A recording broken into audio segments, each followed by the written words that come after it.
What happens at the end of every cell cycle? Well, at the end of every cell cycle, you have cell division. The cell is dividing into one large cell into two small efficient cells. What event marks the end of the cell cycle? Well, the event is known as mitosis. During which phase of the cell cycle does chromosome replication occur? Chromosome replication occurs during the S phase of the cell cycle, or the synthesis phase. Why does mitosis take place? Mitosis takes place in order to keep cells small and efficient. Your cells need to be small and efficient so they can do their jobs and keep you alive. Interphase. As a general rule, chromosomes are not visible during G1S and G2 phases of the cell cycle. So when the cell is growing, doing its job, when the chromosomes are being duplicated, and when it's double-checking itself, you cannot see the chromosomes under the microscope. So scientists have called those three steps together as interphase. Inter means between, because it occurs between the phase of cell division. During interphase, your DNA or your chromosomes are unfolded, so you cannot see them. They're very hard to see, kind of like fishing line. If you'd string that out across the room, you'd not be able to see it, as opposed to if you wadded it all up, you could now see it. So during interphase, the chromosomes are strung out, unfolded, you cannot see them. And they are most active, if you remember, in that G1 phase, because they are doing the job that they need to do to keep you alive. Mitosis, cell division. Mitosis is made up of 4 phases: prophase, metaphase, anaphase, and telophase. So there's this mnemonic, I, pro, mat, to help you remember interphase, which is the first 3 steps of the cell cycle, G1S and G2, and then promat, which is the 4 steps of mitosis, mitosis being the last step of the cell cycle. Prophase is the longest phase of mitosis, and you know prophase has started because you can see the chromosomes. And if you can see the chromosomes, that means the nucleus is gone. And the reason you can see the chromosomes is because they folded up on top of each other and now are thick thread-like structures. Each chromosome consists of 2 identical strands called chromatids. That actually happened in the S phase of the cell cycle, but we could not see that until it got to prophase. So here is one chromosome. During the S phase, it duplicated itself. Now it's known as a chromatid, and it's held together in the center by a centromere, which is kind of like a button or a snap, holding the 2 identical strands together. And you can see an example of this on page 282 in your book.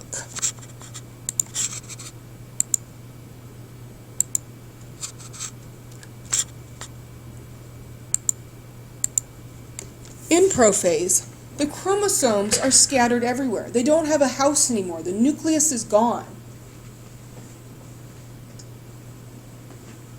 Okay? So during prophase, the centrioles separate and move to opposite sides of the cell. So we have centrioles hanging out at opposite sides of the cell. And the chromosomes are floating around wherever they want to go. Now I'm going to draw a cell that has 6 chromosomes, and if you remember for humans, we should have 46, but to save time, I'm only going to use 6. And I'm going to draw my chromatids as X's. So kind of here would be one chromatid.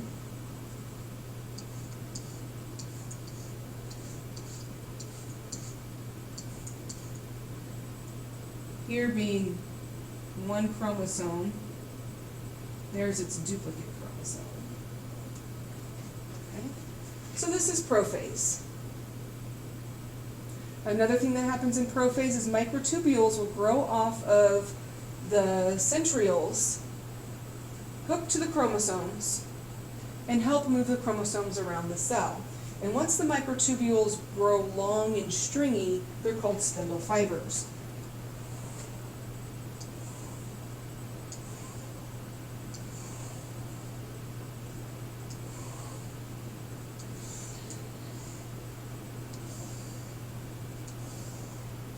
So these microtubules have grown off the centrioles, have connected to each of the chromosomes, are like a puppet and going to move the chromosomes where they need to go around the cell. And again, we have the centrioles at each end. The microtubules turned into spindle fibers. The spindle fibers are moving the chromosomes, or the chromatids, where they need to go.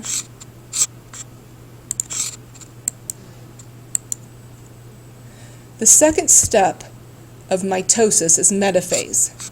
And you can remember metaphase because the chromosomes have lined up in the middle. And they got to the middle of the cell because of those spindle fibers. This is the shortest step of mitosis.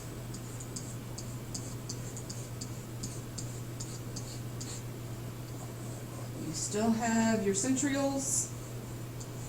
But the thing is these spindle fibers now, like I said, they're like a puppet. They've moved the chromosomes so they're all lined up in the center of the cell. And just a reminder, if we were doing this for humans, we would need 46 chromosomes all lined up in the center, not 6. 6 is just an example to save time. And if this was an organism that had 6 chromosomes, 3 of them came from mom and 3 of them came from dad. You do not get more chromosomes from one parent than from the other parent. Okay, then we have anaphase. So far we had prophase, then we have metaphase, and now we're at anaphase. In anaphase, what's happening is the chromatids have been pulled apart from each other, and now they're being pulled to opposite sides of the cell. So you still have the centrioles. Okay.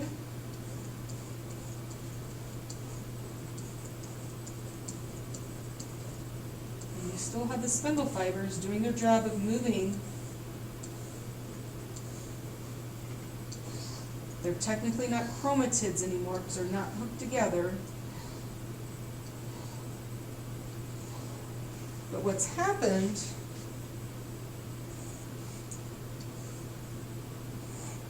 is if this was the chromatid, it became unsnapped in the middle, and the spindle fibers then will pull them where they need to go in the opposite direction. So that's anaphase. The chromatids have separated away from each other and are being pulled to opposite sides of the cell.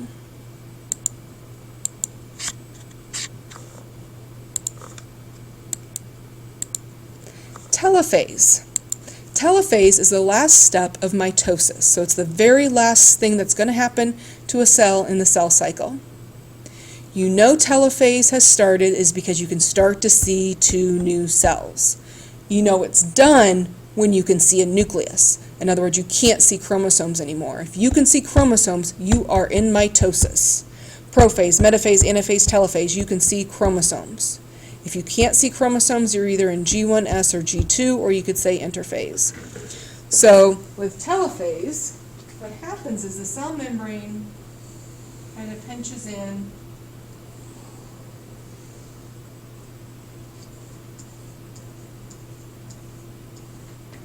1, 2, 3, 4, 5, 6. So now each new cell still has 6 chromosomes.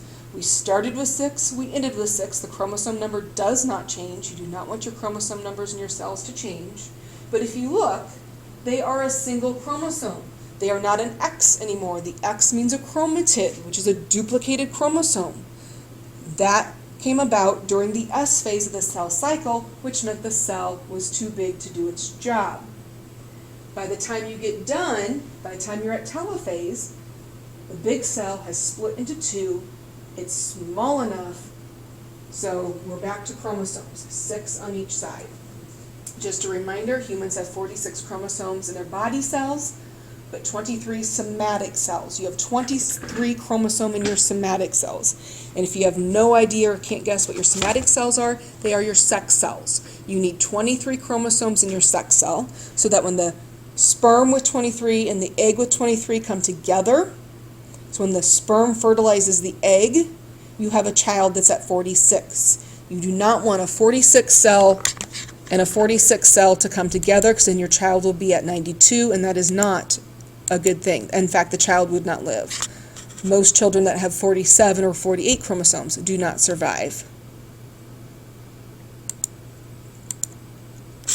Then there's something called cytokinesis. Now that each new cell has all the chromosomes it needs, so it's going to be able to grow, do what it needs to do, it's still going to need those other cell parts, like the lysosome, the vacuole, the mitochondria. So the process of where the cytoplasm and all those organelles divide is known as cytokinesis. Cyto for cytoplasm and all the parts in it. Kinesis means to move. So we're moving all the proper cell parts into each new cell. Now I'm going to draw out the cell cycle in a little bit more detail than what I had earlier. So I'm going to include mitosis.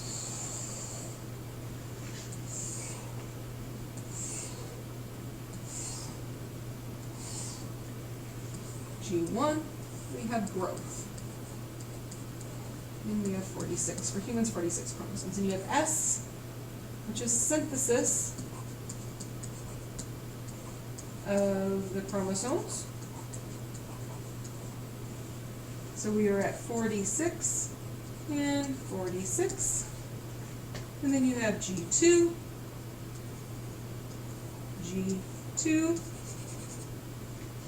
Okay, it's checking things over.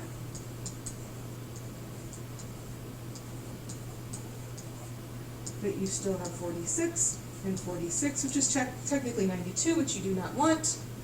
And then you have prophase, metaphase, anaphase, telophase, prophase.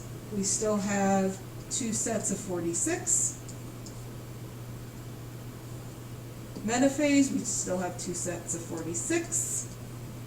It's just they're all lined up in the middle. Anaphase, we still have 2 sets of 46, but now one's on one side of the cell, one's completely on the other side of the cell. In telophase, we are at 2 new cells with only 46 chromosomes, and I guess I drew in an extra column there, which we don't need. And this is mitosis, or the M phase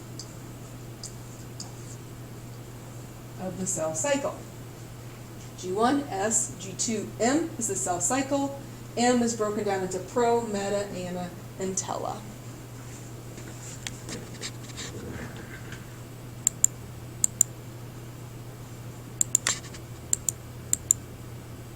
And that's where we're going to stop today.